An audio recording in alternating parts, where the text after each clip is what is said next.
हाँ जी जी।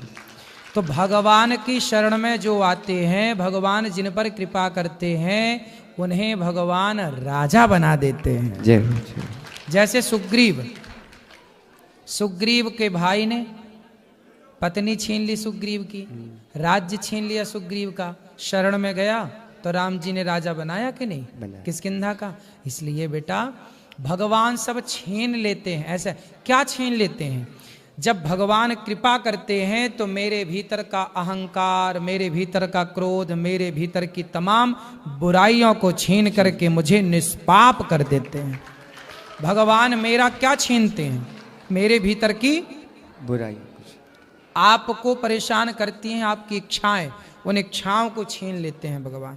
काम, क्रोध, लोभ, मोह, व्यर्थ की बकवास सब छीन लेते हैं।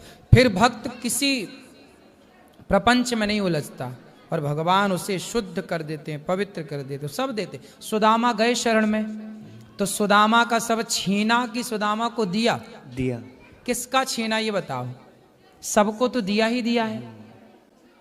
हाँ, गलत विचार छीन लेते हैं और बाद में सब कुछ दे देते हैं सद्विचार के साथ।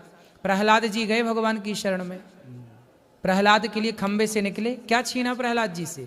सब दिया, राजा बना दिया। मांग बेटा क्या चाहिए? नहीं मांगू कुछ, ले। ध्रुव जी गए, क्या छीना? 36,000 वर्षों का राजा बना दिया।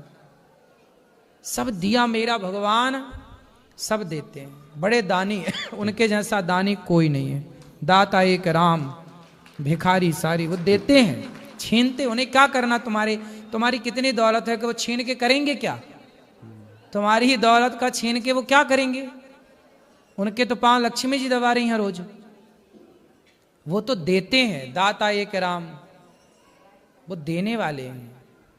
देनहार कोई और है, भेजत है दिन रैन, झूठे ही घमंड हम करें, याते नीचे नैन। ठीक है, समझ में आई बात? हाँ जी। क्या समझ में आया? कि ठाकुर जी हमेशा देते ही देते हैं। वो छीनते, क्या करेंगे छीन के बताओ? हमसे क्या छीनेंगे भगवान? और छीन के करेंगे क्या इन सब का भगवान? उनके किस काम का है जो है आपके पास? क्या कमी है उनके पास के छीनेंगे? कोई चोर है क्या भगवान? हाँ, चित्त चोर है, तुम्हारा चित्त चुरा लेते हैं, तुम्हारा मन चुरा लेते हैं है ना, तुम्हारे पाप चुरा लेते हैं। वैश्या एक पापनी पिंगला थी, वैश्या थी, बड़ी पापनी। अजामिल बड़ा पापी था। एक बार भगवान का नाम निकल गया धोखे से, नारायण, सारे पाप चुरा लिए भगवान ने और उस पापी को पुण्यात्मा बना दिया। जय हो।